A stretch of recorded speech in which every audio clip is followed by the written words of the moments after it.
A continuación vamos a explicar el ejercicio número 5. Dice que crea un programa que genera un arreglo de 10 elementos con números aleatorios entre 1 y 100. Crea un arreglo llamado pares y otro llamado impares, también de 10 elementos. Recorre el arreglo inicial y almacena los pares en el arreglo de pares y los números impares en el arreglo de impares. Muestre los arreglos, ¿vale? Este ejercicio tiene que ver con básicamente recorrer y trabajar con contadores. Yo voy a borrar todo esto mejor para que no nos confundamos.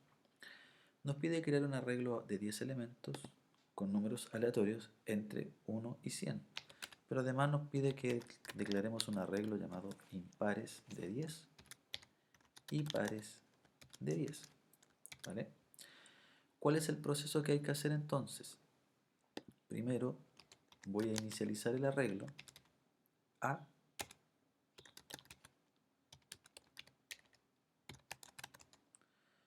El arreglo A lo voy a inicializar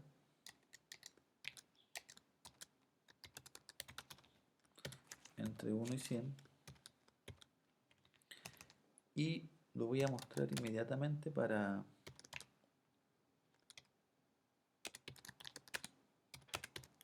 explicar un poco cómo se debería trabajar, entender un poquito lo que es la lógica, ¿vale?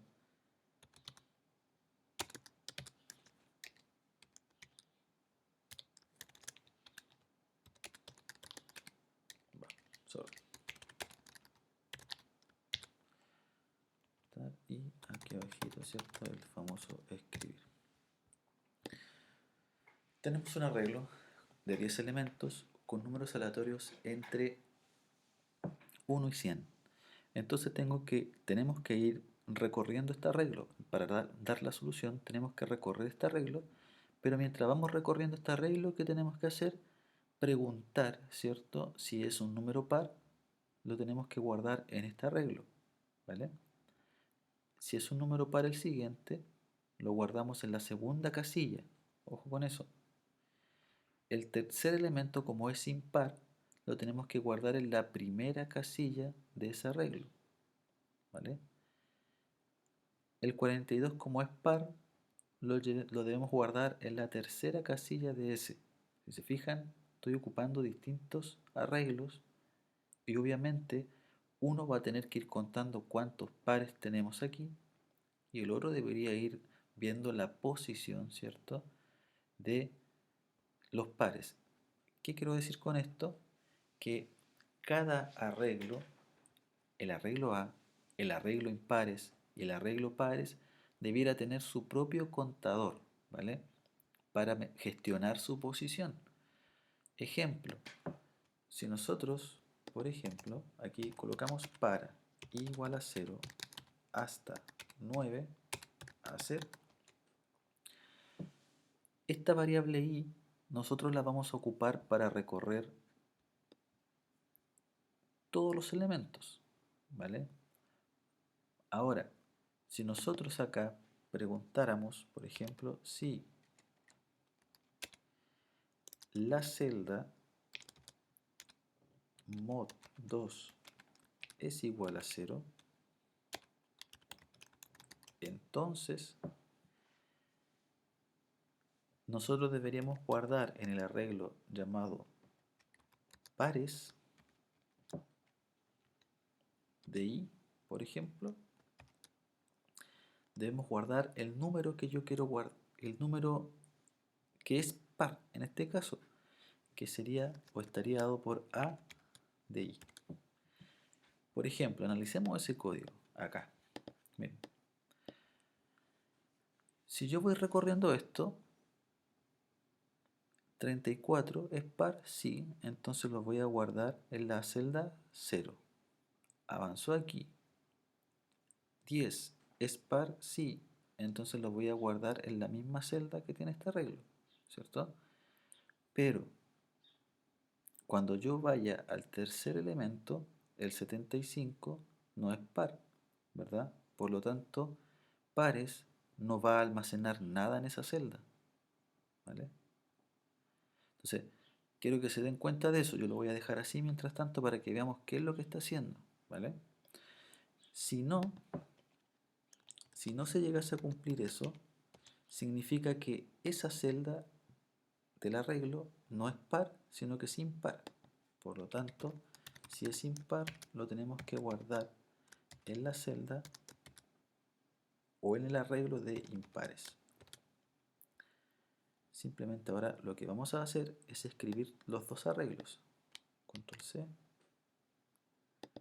Control V, ahí, copiamos ese arreglo. Voy a agrandar un poquito esto.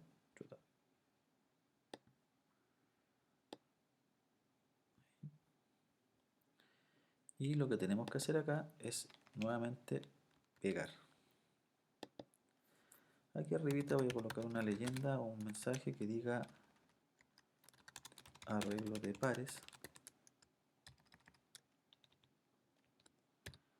Lo copio, lo pego aquí, arreglo de impares. Obviamente lo que tenemos que cambiar es la A por pares, para que muestre solamente los pares, y abajito es arreglo por los impares. Al ejecutarlo, fíjense que esto es lo que ocurre, ¿vale? Fíjense, el 75 se guardó en esa misma posición que está el arreglo original, ¿vale? El 93 también, ¿cierto? Pero los demás casillas que obviamente, como el 34 era un par, se guardó en el primer arreglo. Y acá se guardó un 0 porque obviamente mientras se va recorriendo esto, lo que estamos diciendo con I, con la posición I, es que los números van a quedar, los números del primer arreglo van a quedar en el arreglo de pares y en el arreglo de impares en las mismas posiciones. Si se fijan, el 75 quedó en la tercera, el impar que estaba en la cuarta quedó aquí, y así.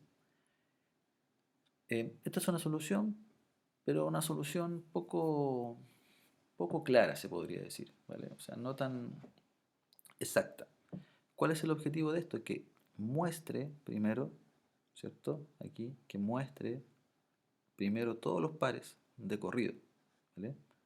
Y acá lo mismo, o sea, aquí la idea es que no aparezca 0, 0, la idea es que el 75 aparezca de los primeros, ¿vale? Aquí, ¿vale? Y para hacer eso, en el fondo, lo que tenemos que ver acá es lo siguiente. Lo que nosotros necesitamos acá, en esta sección de aquí, que esta es la más importante, porque esta es la que guarda la información tanto de los pares como de los impares, es que sí o sí yo tengo que guardar la celda que es par y la posición en la cual el número es par, sí o sí esto va. Lo mismo pasa con esto.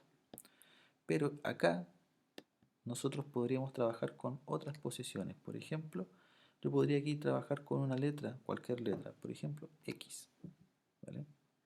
Entonces, X acá debería partir del 0, ¿vale? Y debería trabajar con otro contador, porque como tengo dos arreglos, XX, por ejemplo, igual a 0. Por lo tanto, acá XX, por ejemplo, ¿vale? Al hacer esto, nosotros sí o sí vamos a partir guardando ya sea los pares o los impares. ¿Desde qué posición? Desde la posición X, que es la posición 0, ¿vale? Y los impares sí o sí van a almacenar su primer elemento en la posición 0, en este caso, no como ocurría anteriormente.